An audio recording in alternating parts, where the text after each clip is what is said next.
नमस्कार दोस्तों, धर्म रहस्य चैनल पर आपका एक बार फिर से स्वागत है।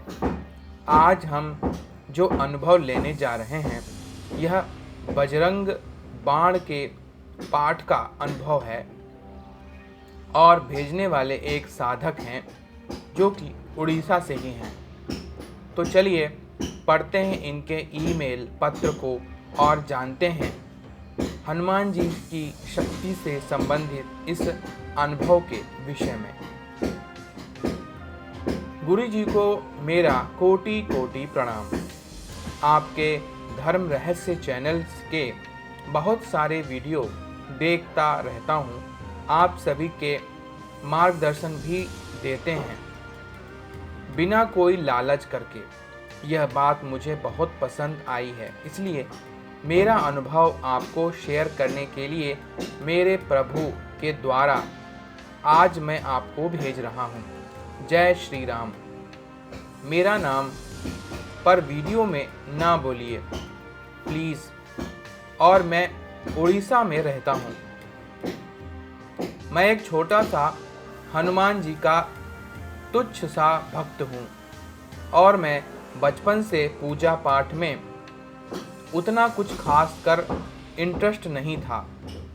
बाहर मैं बहुत ज़्यादा नॉन वेज खाता था। फिर जैसे मेरी उम्र बढ़ती जा रही थी तब से धीरे धीरे non veg day by day खा रहा था। ये सब तो मेरी बीती हुई बात है।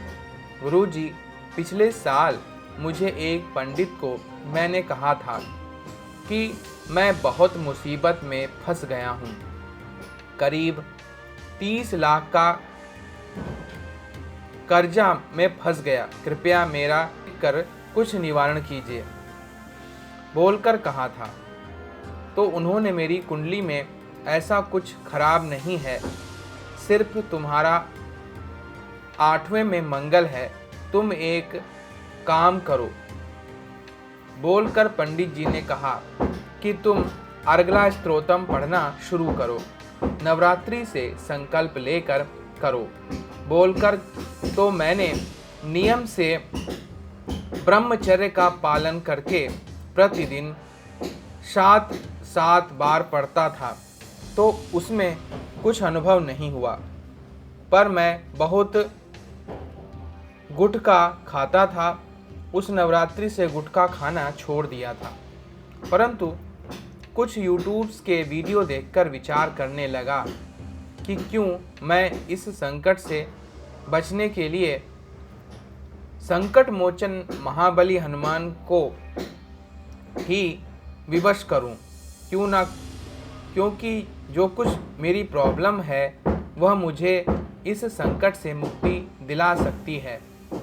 फिर बोलकर बजरंग बाण पढ़ना शुरू किया, परंतु कब से करूं, कैसे करूं बोलकर कुछ सोच रहा था। फिर मैंने हनुमान जी के मंदिर में जाकर उन पंडित जी को मिला। 41 दिन तक सुबह और शाम 21 बार बजरंग बाण का पाठ करने के लिए मंदिर में संकल्प लेकर शुरू किया। तो वो भी हनुमान जयंती से अप्रैल 14, संक्रांति से आज 25 है, मतलब 11 दिन कंप्लीट हुआ है। 12वां दिन चल रहा है।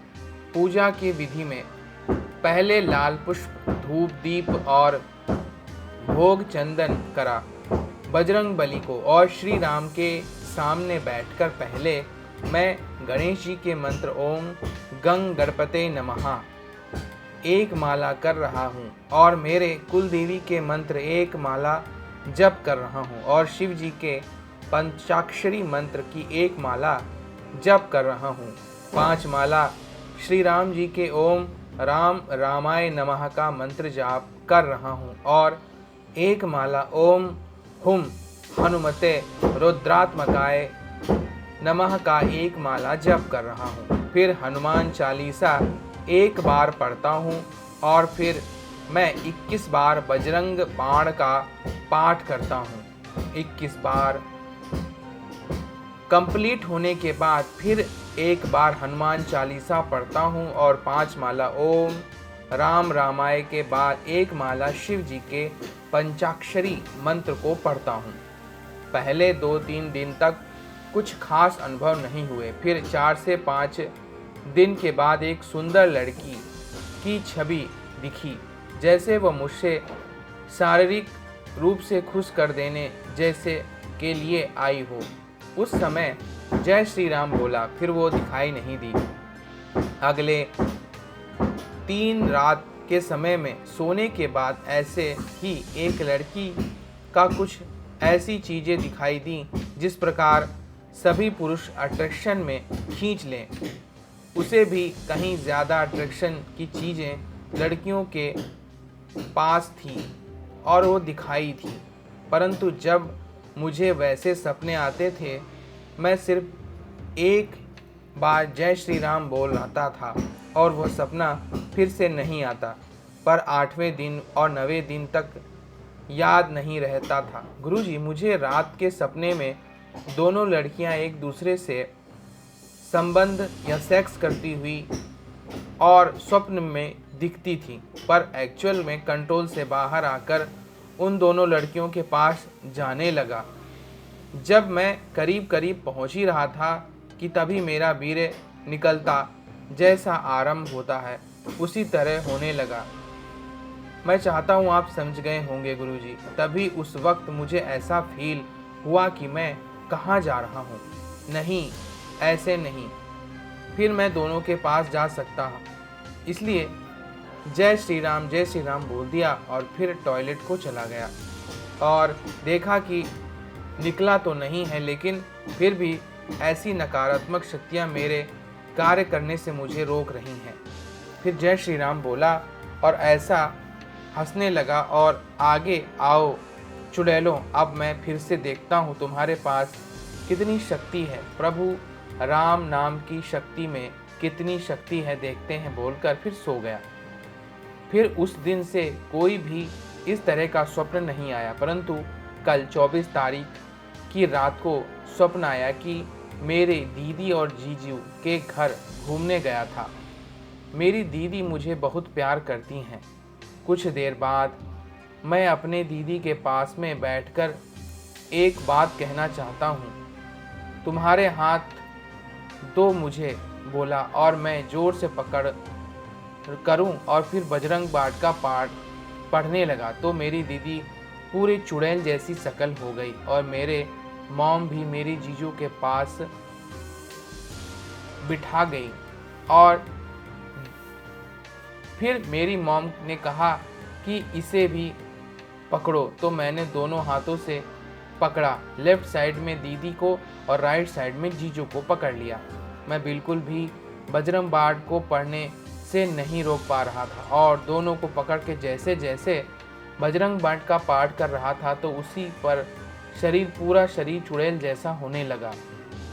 मेरे जीजू मुझे कुकर से और मेरी दीदी जो हाथ में आ रहा था उससे मुझे मार रहे थे, लेकिन मुझे कोई भी दर्द नहीं हो रहा था। जैसे कि 4 साल का लड़का अगर अपने आप को मारेगा तो दर्द नहीं होगा, उसी तरह मुझे दर्द कुछ खास अनुभव नहीं हो रहा था।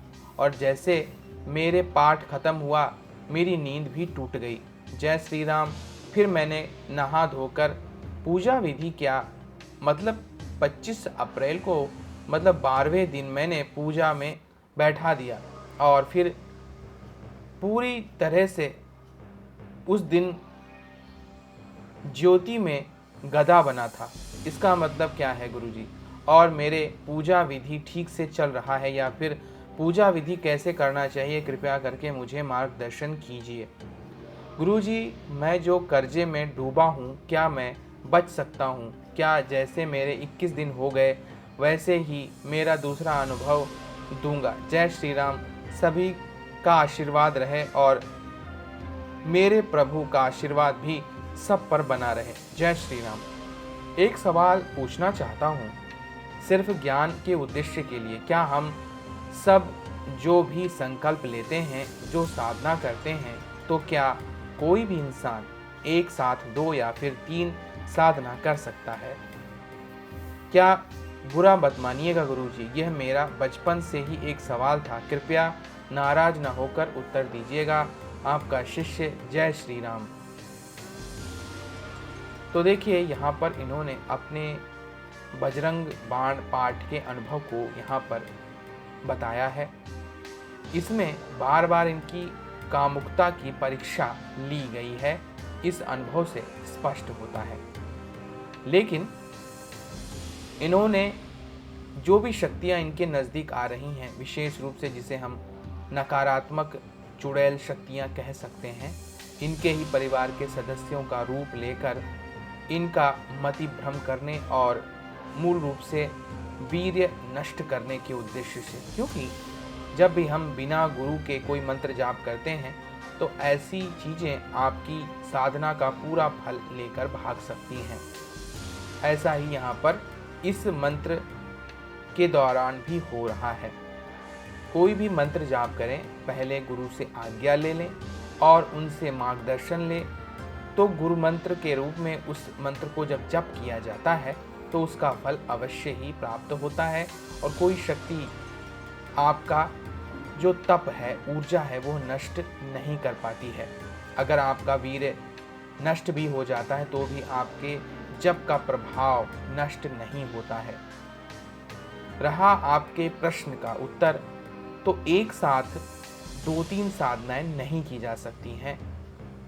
हाँ, कृपा प्राप्ति के लिए और उस साधना में कुछ चीज़ों को जोड़ा जा सकता है, जैसे आपने जोड़ा है, जैसे हनुमान जी के साथ भगवान शिव के पंचाक्षरी मंत्र, भगवान राम के मंत्र इत्यादि, भगवान गणेश के मंत्र। तो यह सहायक रूप में उन सभी देवी देवताओं की उपासना करना कहलाता है, इसमें कल्याण ही होता है।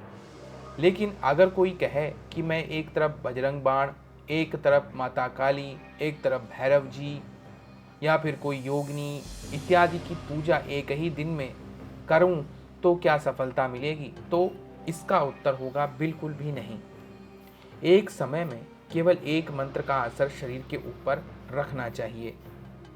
जब तक कि व्यक्ति बहुत बड़ा साधक नहीं हो जाता, 2 साधनाएं एक साथ नहीं कर सकता, क्योंकि 2 ऊर्जाएं एक ही शरीर में विद्यमान, और अगर वह एक ही कोटि की हैं तब तो कुछ प्रभाव दिखा भी सकती हैं, वरना तो पूरी तरह जाप शून्य हो जाता है।